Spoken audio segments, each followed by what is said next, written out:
In this video, we are going to do some basic calculation of resistance of a wire.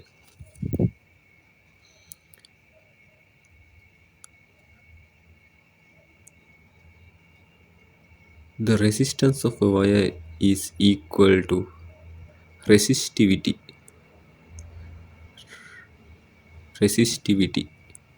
that represented by rho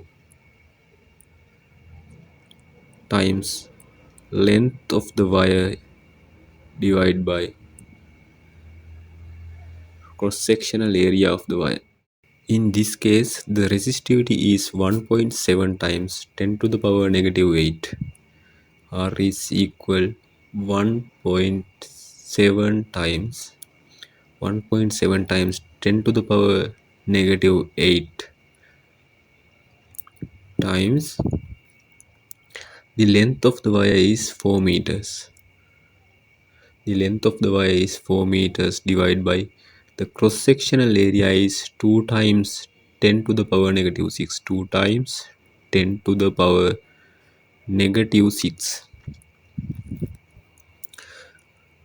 So I can simplify this 10 to the power negative 6 with this 10 to the power negative 8.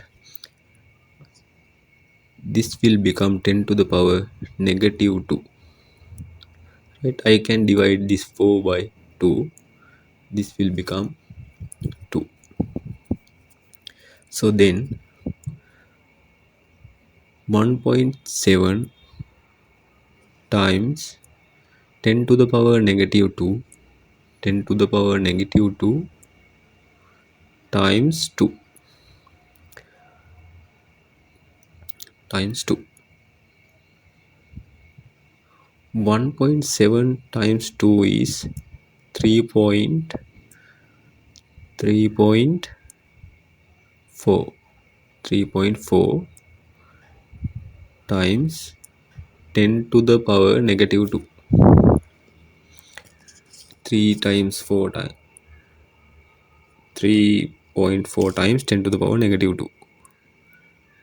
I can write this as 34 times 10 to the power negative 3. 10 to the power negative 3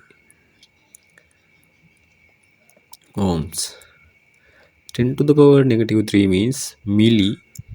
So I can rewrite this 34 times milliohms. 34 times milliohms. The final answer is 34 times milliohms. The resistance of the wire is 34 milliohms.